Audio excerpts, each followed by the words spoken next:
perguntas que nenhuma máquina responde. Pontos finais que a tecnologia insiste em colocar, mas que só o humano tem a coragem de transformar em reticências. Entre algoritmos e automações, ainda existem vírgulas que só o coração escreve. Porque há decisões que nascem da lógica, mas só florescem com empatia. Há processos que podem ser digitalizados, mas que nunca substituirão o olhar, o gesto, o cuidado.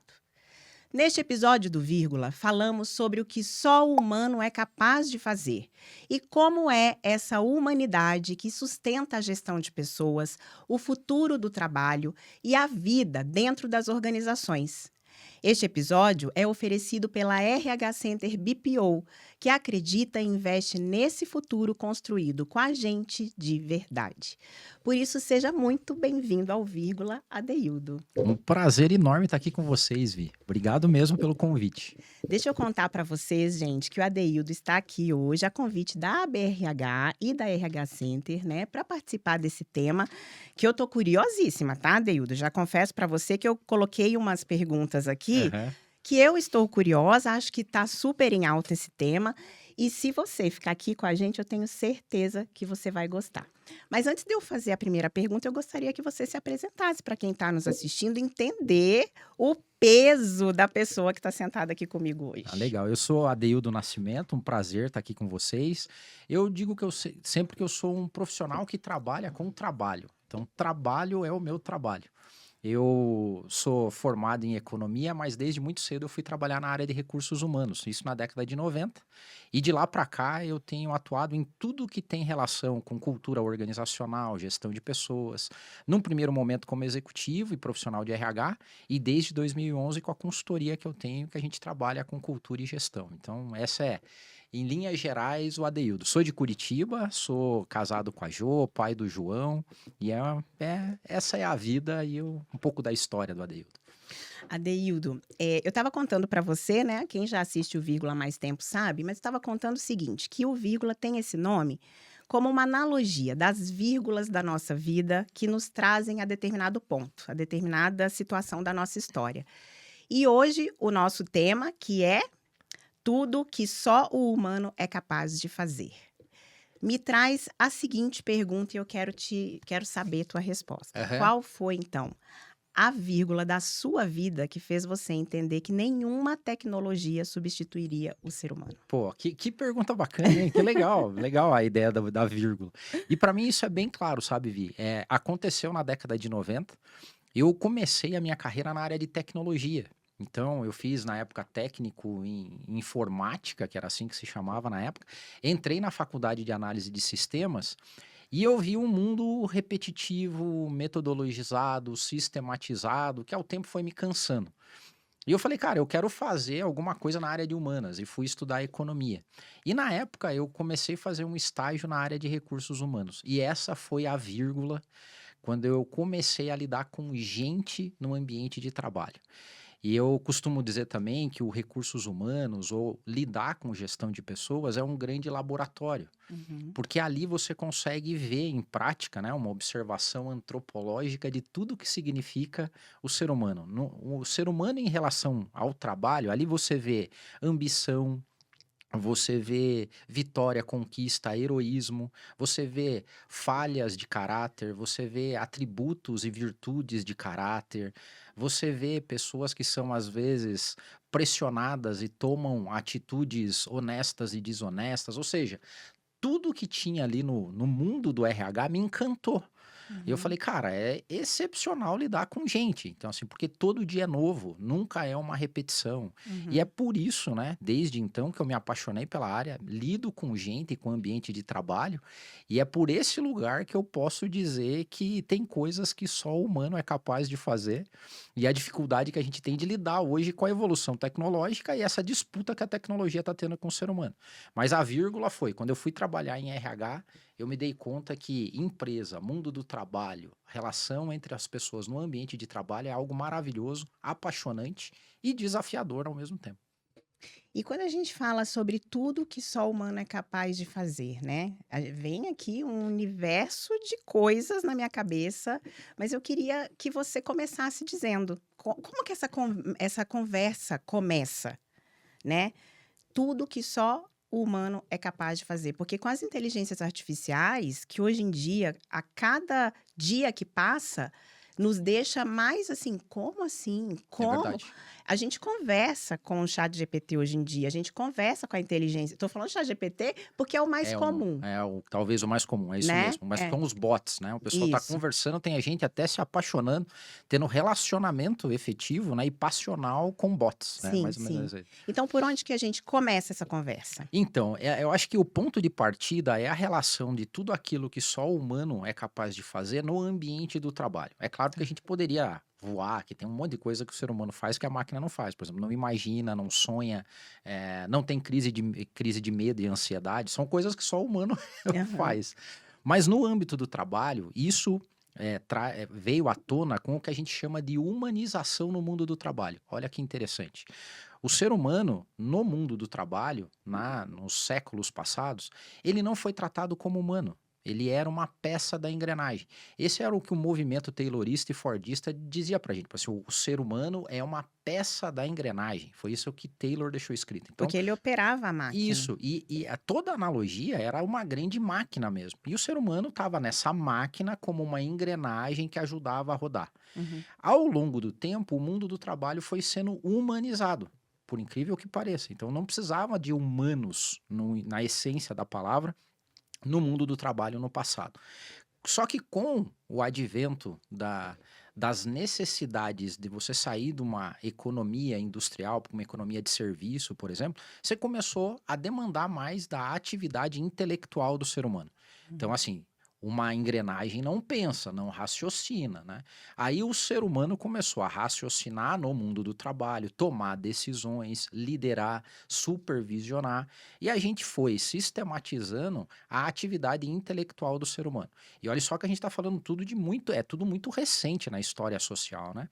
E agora nós chegamos no momento onde aquele teste de raciocínio, que era tomar decisões, analisar contextos, parametrizados, sistematizados, que eram coisas que só o humano fazia até então, surge a tecnologia e começa a fazer pela gente, né? Uhum. Teve antes disso o próprio fato de guardar muitas coisas na memória, que também era uma atribuição do ser humano, começou a passar para o computador, né? Uhum. Lembra, teve uma reportagem icônica no Fantástico quando o Deep Blue, que era o, o computador da IBM, ganhou do Kasparov, que era o grande mestre enxadrista na época, e Uhum. foi, né?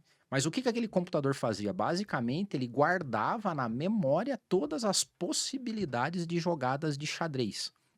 Então, era impossível um ser humano lidar com isso. Uhum. Hoje, nós temos algoritmos que não só guardam, eles não mais guardam uma série de jogadas. Eles entendem a lógica do jogo e tomam decisões a partir da lógica. Então, a gente começou a ver que o mundo do trabalho foi se humanizando, mas do outro lado, a tecnologia foi evoluindo de uma tal maneira exponencial que foi tomando o lugar do ser humano em várias atividades, até por nós ditas humanas, né? Uhum. Então, outra coisa que eu faço, se eu estiver falando demais, você Por me favor, eu tô aqui para te tore aqui, ouvir. tá, Vi? É, porque uma das coisas que tinha no passado, por exemplo, a gente hoje, recentemente, a gente começa a achar que é desumano Uhum. você colocar uma pessoa para ficar fazendo uma tarefa repetitiva e sistematizada o tempo todo, né? Tem aquele famoso filme lá do Tempos Modernos do Charlie Chaplin, Uhum. que ele ficava o dia inteiro apertando o parafuso com o mesmo movimento repetitivo e tudo mais. Hoje a gente fala que é desumano isso, né? Desumano Sim. você contratar alguém para fazer um trabalho que uma máquina pode fazer. Uhum. Daqui a pouco, a gente vai estar se perguntando se não é desumano um ser humano fazer um relatório. Você concorda? Concordo. Porque o chat faz. Eu falo assim, é sério que Não perca tempo com isso. você vai contratar alguém para fazer um relatório? Você vai contratar alguém para fazer organização de dados? Você vai contratar alguém para resumir uma grande quantidade de dados? Então, antes para a gente era uma atividade corriqueira, normal e que garantia o nosso sustento, daqui a pouco a gente vai estar falando se isso é verdadeiramente humano. Então, né, respondendo agora, né, essa história toda de tudo que só o humano é capaz de fazer, ela vem com o próprio bojo da evolução social. A evolução social e tecnológica nos colocou aqui para discutir se essa relação de trabalho entre máquinas, seres humanos, o que, que é, humanizante ou desumano fazer, qual é o papel disso. Então, esses assuntos hoje estão borbulhando, efervescentes, né?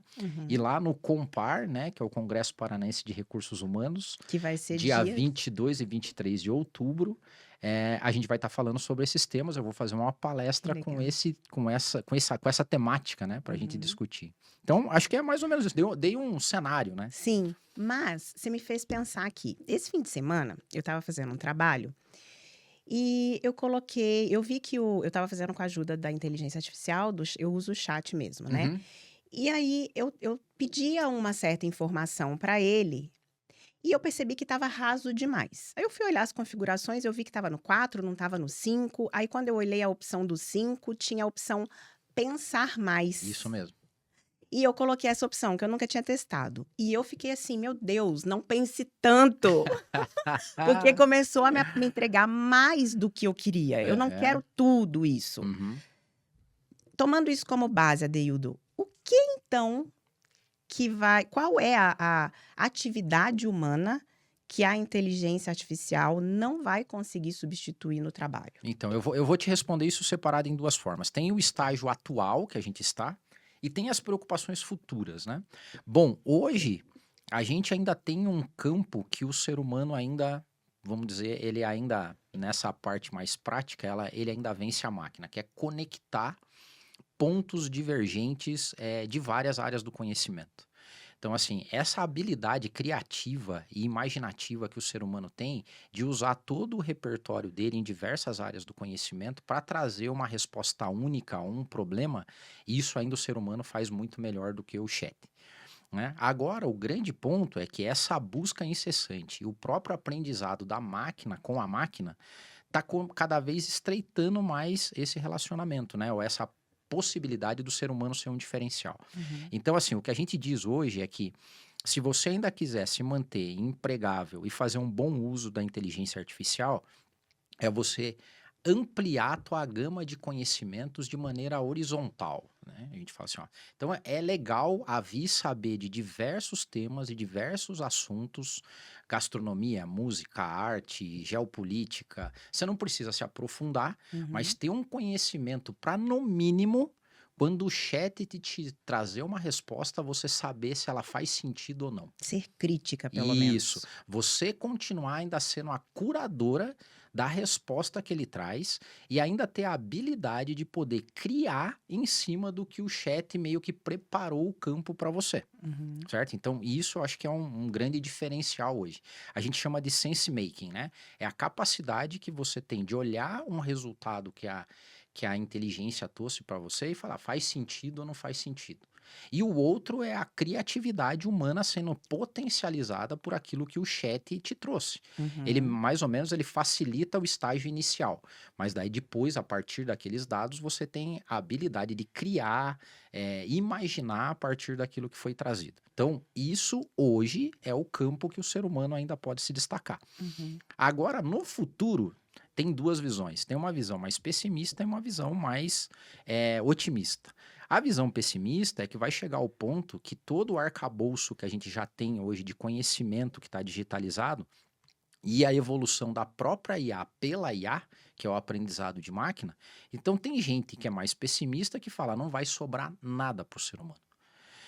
Porque a gente vai estar se acostumando, né? Então a gente vai entrar numa letargia, né? Numa preguiça intelectual e que a gente vai ser dominado por essa entrega que o chat está fazendo. E tem outras visões sociais mais otimistas, é que se eu deixar toda essa parte supostamente chata com o chat, ou com os bots, ou com a inteligência artificial, vai liberar o ser humano para voltar a fazer coisas que a gente deixou de fazer. Contemplar o belo, ter tempo de paz e descanso, ter tempo para transcendência, ter tempo para interação social. Agora façam as suas apostas, né? Porque assim, Vi, tem defensores dos dois lados, né? Então, assim, a gente pode ir para um lado mais otimista, tipo, a inteligência artificial libera a gente para ser essencialmente humanos e fazer tudo aquilo que a gente nasceu para fazer, ou a gente vai ficar tão preguiçoso que a gente vai se submeter a uma inteligência que vai fazer as conexões todas e deixar a gente meio como, sabe, não mais protagonista da nossa existência e da nossa história, mas simplesmente alguém que segue o que a IA nos colocar. Então, Visão aqui eu deixei aqui otimista, como visão otimista e pessimista. Qual seria a realista no seu ponto de vista? para mim é um misto, assim como dizia um filósofo, o caminho do meio sempre parece o caminho mais natural. Eu não acredito nesses dois extremos aqui. Eu acho Uhum, que a gente vai, assim, primeiro como sociedade, a gente meio que vai se adaptar sim. nessa questão. É claro que no mundo do trabalho tem uma dificuldade extra aqui, que é uma grande discussão social que se tem hoje, que é aquelas coisas que o humano é capaz de fazer, elas são o que nos garantem o rendimento. O meu salário, o seu salário, faturamento, né? Eu posso cobrar pelo meu serviço. O grande ponto hoje dessa discussão, seja para o otimista ou para o pessimista, é como é que eu mantenho essa população economicamente ativa com atividades que ainda o mercado tem disposição para pagar por isso, sendo que a Uhum. IA pode resolver. Então, eu acho que esse imbróglio social, em termos de trabalho, salário, pagamento do salário, o que ainda tem valor no mercado de trabalho, é aí que vai ser, na minha visão, o cerne se a gente vai construir um futuro mais pessimista ou mais otimista nessa questão, né? Então, acho que tem movimento social, de estados. Hoje a gente vê esse tema, até o fato da gente estar conversando sobre isso hoje, já é muito bacana, porque eu Uhum. acho que hoje a gente está muito mais consciente que a gente precisa discutir essas coisas, né? Então, hoje se discute muito nos fóruns mundiais sobre o futuro do mundo do trabalho, sobre o futuro dos trabalhadores, sobre como essa relação vai acontecer. Enquanto você falava, me veio uma pergunta aqui, mas eu quero contextualizar a minha pergunta antes. 2 anos atrás, talvez não tem 2 anos ainda, eu estava me preparando para assumir uma disciplina na Uninter, como na área de comunicação, inbound marketing. E antes de eu começar as gravações dessa aula, eu participei de um podcast lá, onde nós conversamos sobre inteligência artificial e até pegou um corte meu lá que eu disparei ele foi bem repercutido nas redes, onde eu disse: "Eu era completamente contra o chat GPT". Até também para te contextualizar, eu sou jornalista, né, o Vírgula faz parte da minha empresa que se chama Texto, e ela se Uhum. chama Texto porque o primeiro serviço que eu prestava era a redação escrita. Então eu, nesse corte, disse que eu era completamente contra o ChatGPT, até eu conhecer o ChatGPT. Aham. Aí eu entendi que ele era uma ferramenta de auxílio. Isso 2 anos atrás, talvez não chega a 2 anos. 1 ano atrás, eu tive a oportunidade de entrevistar o Leonardo Petrelli, que é presidente do Grupo RIC. Eu trabalhei Aham. com o Leonardo, fui assessora de imprensa dele, e eu perguntei sobre a inteligência artificial lá no Grupo RIC. Eu falei: "Leonardo, como que é? Como que é para vocês entenderem que o jornalismo, o administrativo, outras áreas usam a inteligência artificial para desenvolver o seu trabalho?" E ele falou assim: "A inteligência artificial, ela é uma ferramenta que quem ainda não aprendeu a dominar vai ficar para trás." Perfeito. E aí, eu tô falando que 2 anos, 1 ano, porque a sua fala me parece que evoluiu ainda mais desse ponto de vista, do meu ponto de vista de 2 anos atrás, do ponto de vista do Leonardo 1 ano atrás. Parece que me parece que evoluiu um pouco mais. E aí vem a pergunta que eu quero te fazer.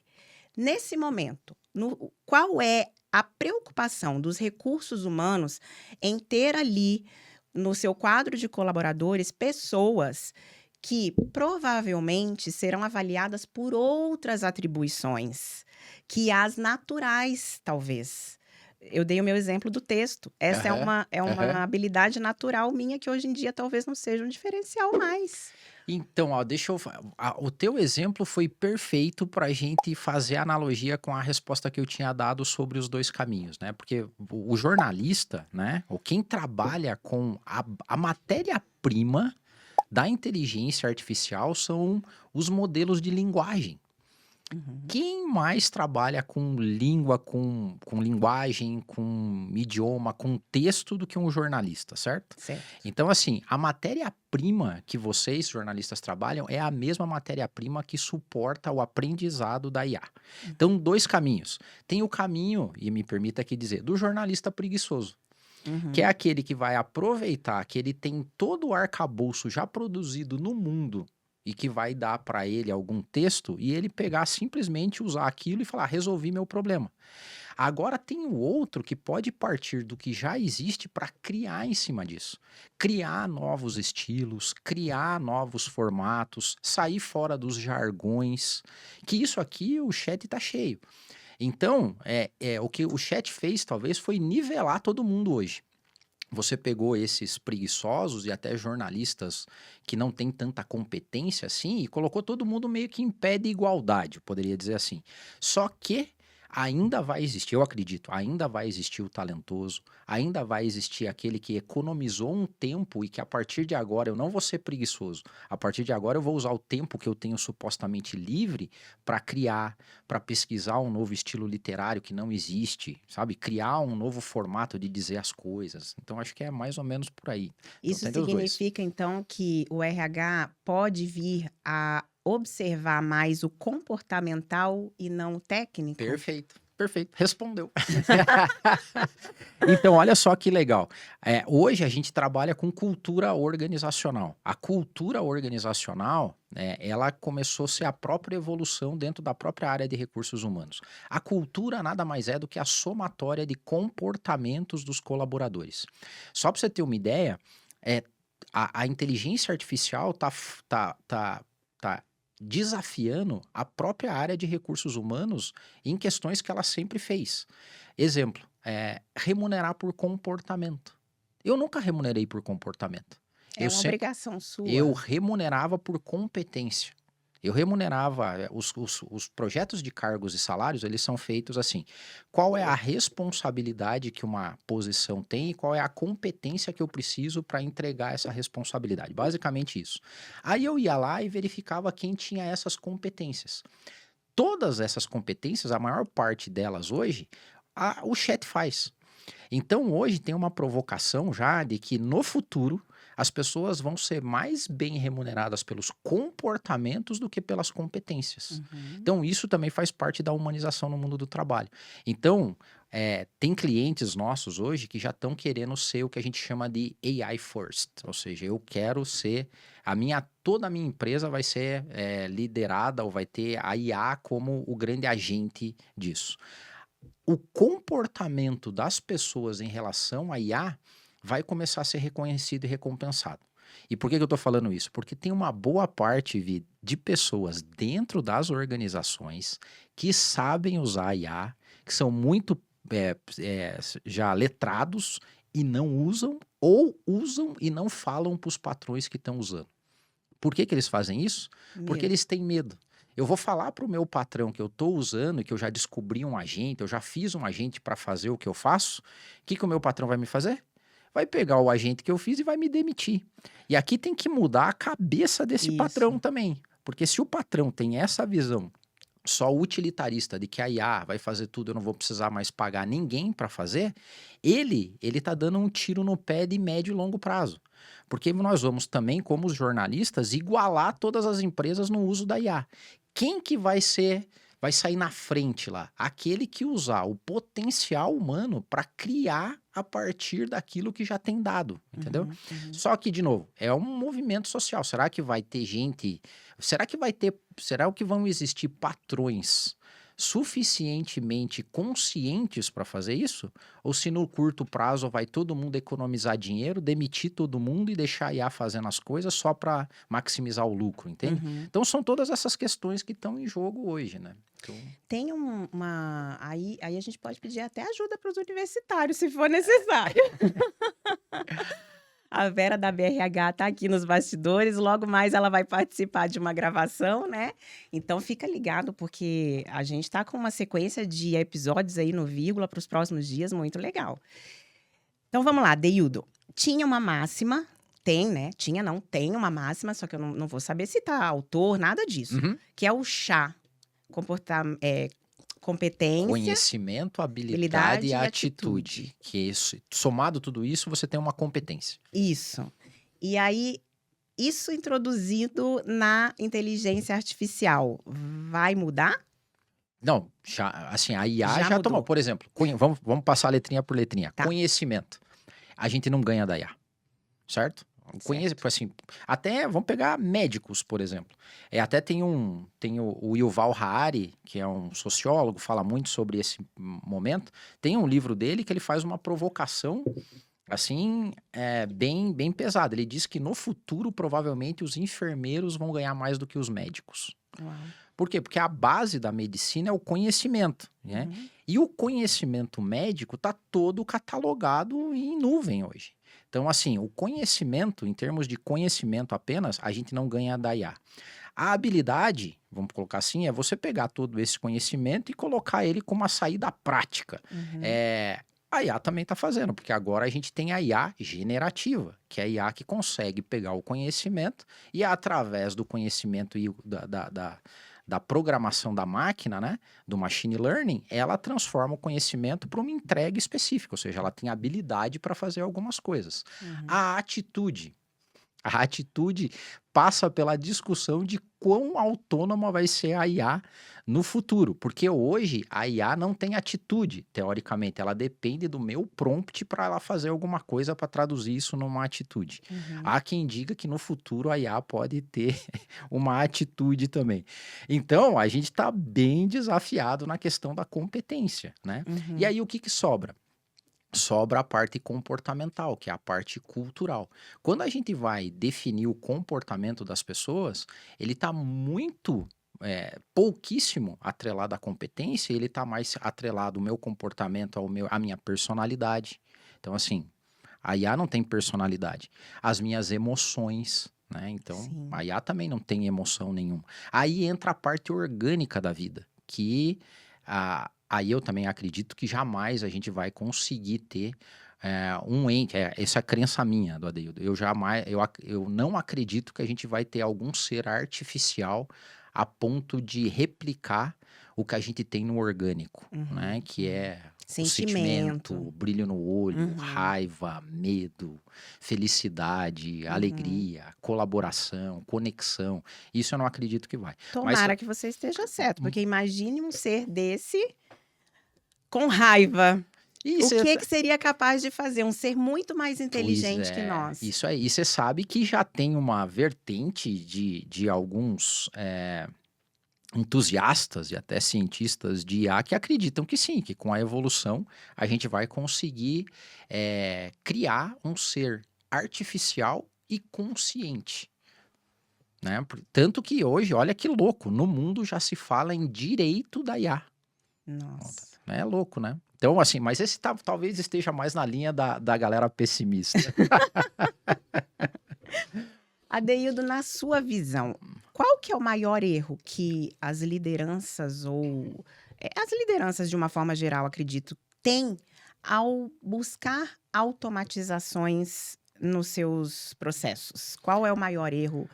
Talvez até pensando em, como você deu o exemplo agora há pouco, de tirar pessoas desse processo. Então, eu acho assim, é claro que não tem resposta simples para problemas complexos, né? Eu acho que hoje a gente vive diante de um grande desafio complexo. Mas eu acho que você foi cirúrgica, porque para mim, a falta de consciência dos líderes, bem pro lado dos empresários mesmo, é que nós somos criados num modelo extremamente utilitarista. Ou seja, eu tenho que reduzir o meu custo, eu tenho que aumentar a minha receita e eu tenho que somatizar isso aí como a minha maior lucratividade possível. Sempre olhando o que a gente chama da última linha, que é se vai sobrar dinheiro para o acionista ou não.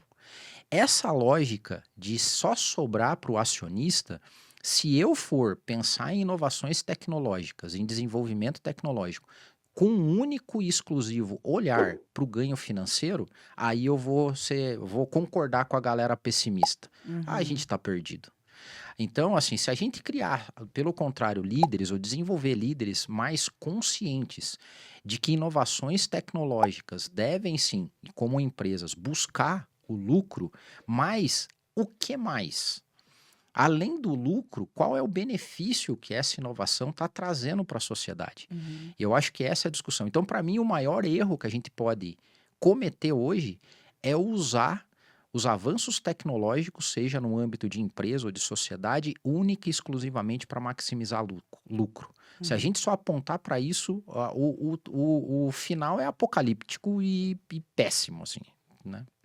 Eu vou desvirtuar um pouquinho o assunto, porque eu acho que a gente não pode deixar de falar sobre um ponto que também é muito alto atualmente, que são as novas gerações, né, que estão no mercado de trabalho.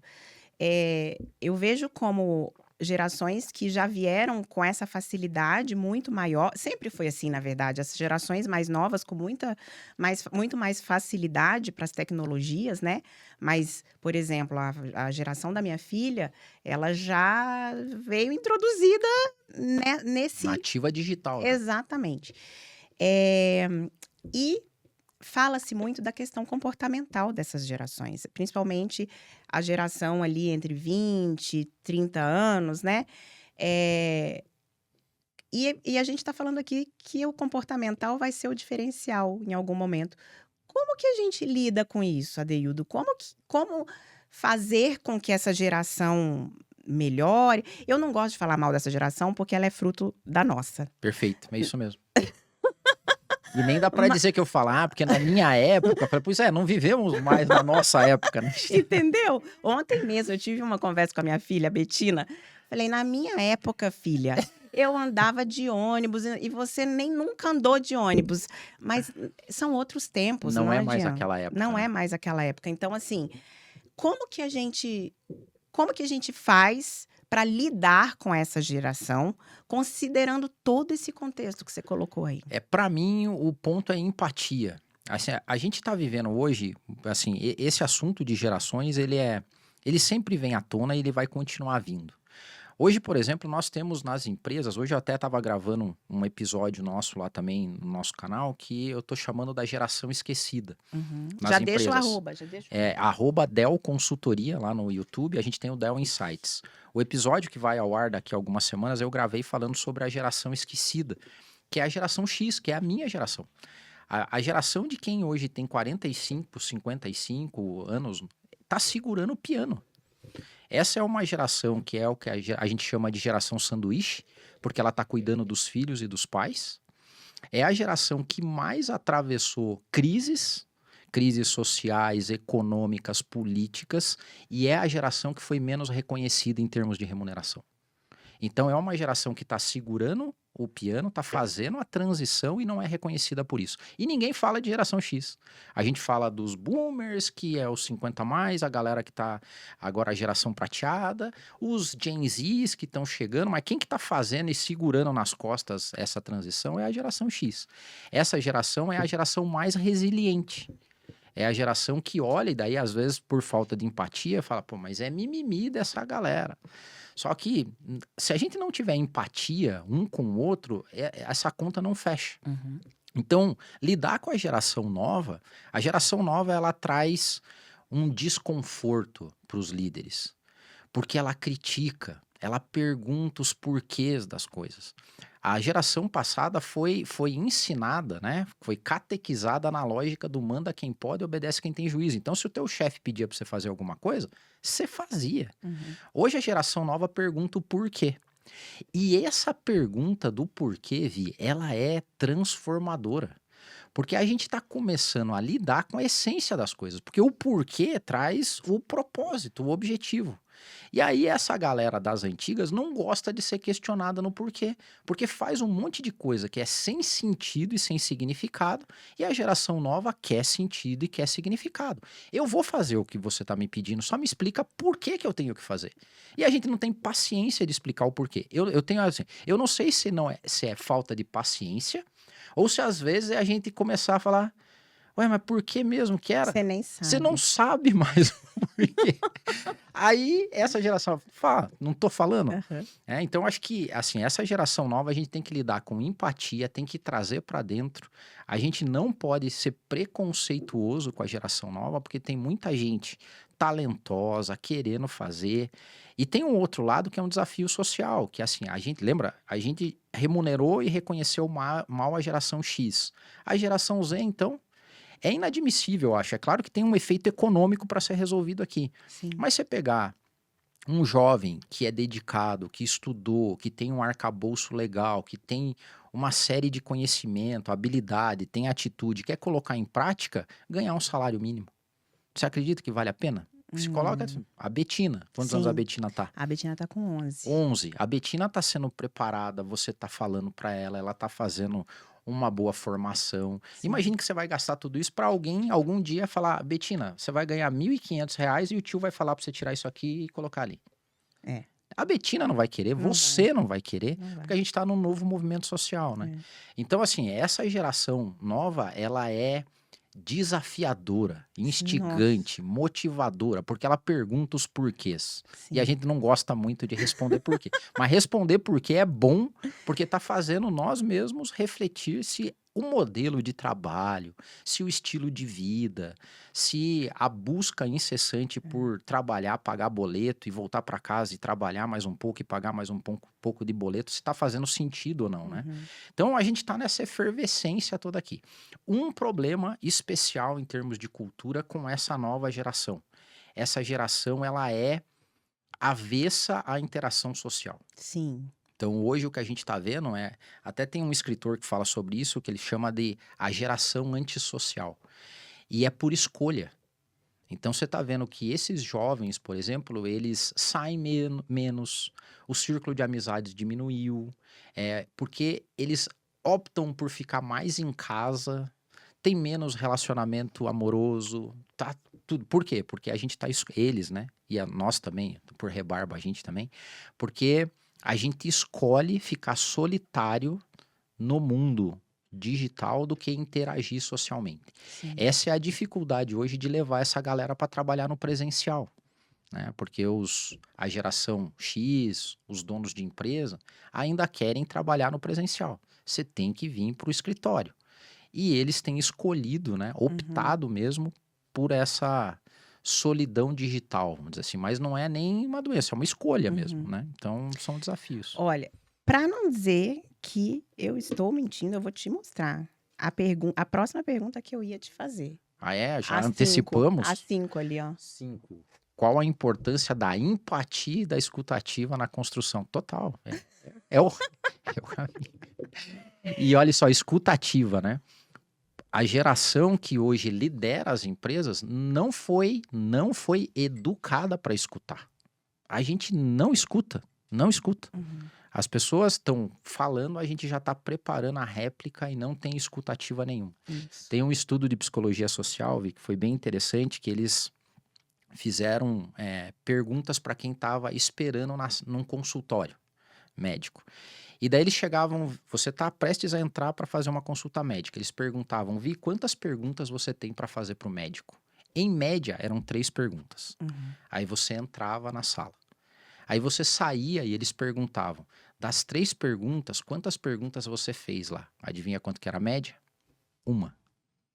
Porque a partir da primeira pergunta que você fazia, o médico tomava conta da conversa. Ele já supunha, ele já pedia os exames, ele já Uhum. fazia. Isso acontece no ambiente organizacional também. Uhum. Normalmente os líderes eles dão o tom da conversa, eles dizem que hora que a conversa começa, quando que ela acaba. A gente faz diagnóstico de cultura, a gente vê que a linguagem verbal e não verbal dos colaboradores muda quando eles entram na sala do chefe. Então, escuta ativa e empatia Uhum. não foi ensinada para a geração que hoje está liderando as empresas. Uhum. E por que a nossa geração é uma geração que está segurando o piano? Porque eu, com 50 e poucos anos, estou tendo que mudar o meu comportamento, o jeito que eu vejo o mundo. As minhas prioridades de recompensa mudaram. A forma como o mundo reconhece é diferente. Então, um geração X como eu, ele tem dois caminhos. Ficar um cara amargo, saudosista, reclamando de tudo porque o mundo não é mais do jeito que ele foi. Ou então, Adaptar. adaptabilidade. Fala assim, olha, não vai ter jeito, eu não vivo mais na minha época, eu vou morrer. A minha empresa, se eu não tiver sucessão, vai morrer comigo. Então, obrigatoriamente, eu tenho que olhar para o mundo com um olhar mais aberto, empático, com escuta ativa e principalmente com humildade, né? Porque você não ensina nada para quem já sabe tudo, né? Então, se não tiver humildade para olhar para a Betina, para o meu filho João tem 19, eu aprendo muito com o João. Uhum.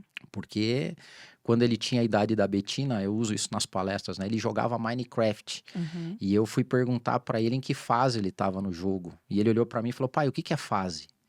Entendeu? Assim, sabe? Não tinha mais essa Porque não lógica. tem, Não né? tem. Entendeu? Daí eu falei, cara, me explica como é que é esse jogo aí. Qual que é a lógica, né? E até hoje eu converso muito com ele. A minha preocupação é como que o João, hoje a minha preocupação não é mais nem comigo. Eu falei, eu vou dar Aham. meus pulos aqui. A minha preocupação é como que o João vai ser recebido nesse mundo do trabalho. É. Por isso que no que tange o meu círculo de influência hoje lá na Dell e o nosso time, é criar culturas fortes, saudáveis, mas já prestando atenção no mundo que a gente vive hoje, né? Uhum. Que é um mundo mais humanizado. Olha, a gente voltou lá, Sim, né? sim. No passado, essa conversa que a gente está tendo sobre geração, mundo do trabalho, empatia, escuta ativa. Na época de Taylor e Ford, os caras não estavam nem aí, Nem fazia né? sentido. O que que você tá falando? Taylor falava assim, ó, trate o ser humano como se não tivesse nem sentimento nem emoção. Olha só, E a hoje volta que a volta. Então é muito legal a gente falar sobre isso, né? tem só para finalizar, né, a gente tá chegando no finalzinho do nosso episódio, mas você estava falando aí, eu fiquei lembrando daquele filme, O Senhor Estagiário, Aham. né, seria muito legal parte 2 daquele É agora com a verdade, inteligência né? Fez artificial. tanto sucesso aquele lá, né? Fez. É verdade. Acho que deve sair, né? Porque os roteiros estão todos pipocando, Sim. né?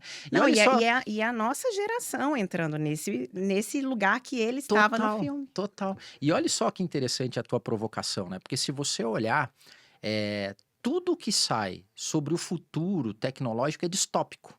Sim, É só um futuro terrível, né? Você pega é, Black Mirror lá, sabe? É tudo caótico, sabe? É tudo ruim e distópico. A sim. gente podia começar a pensar na parte boa do, né? Boa. Não, na hora que você falou da possibilidade da gente voltar a ter a ter tempo pra gente, a sentir, a contemplar o belo, né, a realmente ó, só de falar de novo eu já fico arrepiada, porque imagina, que legal seria realmente se a gente chegasse nesse momento, né. Fica até uma dica, o Domênico De Masi, né? O professor Domênico, até teve aqui na BRH, né, Vera? Alguns anos atrás, né? Em memória. O professor Domênico, ele fala sobre os sinais de riqueza na pós-modernidade. Uhum. Ele fala sobre convivialidade, sobre tempo de qualidade, sobre contemplação do belo, sobre tempo e espaço para meditar. Isso ele fala, isso aqui vai ser riqueza no futuro. Então vão ser Sim, sinais de riqueza. Olha sim. só que legal, né? É. Eu assisti uma palestra uns 2, 3 anos atrás do Hans Donner. Uhum. E nessa palestra ele falou uma coisa que eu nunca esqueci, que era sobre a a gente não ter paciência mais para ouvir o outro, porque a gente acelera o áudio no 2 quando chega no WhatsApp. E na época aquilo falou assim: "Ah, nem todo mundo acelera". Hoje eu acelero praticamente todos. Só que olha, eu vou falar uma coisa para você, Adeildo. Eu amo vir aqui no Vírgula para conversar com cada convidado aqui. E é um momento realmente de escuta ativa. Até porque se eu não ouvir o que você está falando, eu não tenho respostas, perguntas para fazer para você continuar me respondendo. Então, que as pessoas consigam, né, fazer isso ainda, porque a tecnologia tende a cada vez trazer mais facilidades para que a gente possa otimizar o nosso tempo, mas que de uma outra forma está, na verdade, nos tirando da humanização que você colocou aqui pra gente. Então, assim, ó, se a gente for sábio, né? Aí não é uma questão de inteligência, é uma questão de sabedoria, né? Se a gente acelerar todos os textos e áudios possíveis que eu preciso para fazer um trabalho, para me preparar antes de um podcast, que me economizem tempo Uhum. para eu fazer coisas que só o ser humano é capaz de Isso. fazer, beleza. O problema é que a gente não tá fazendo, a gente tá acelerando tudo e vivendo só a aceleração, porque eu acelerei agora eu vou pro outro, eu vou pro outro, eu vou pra tela, tal.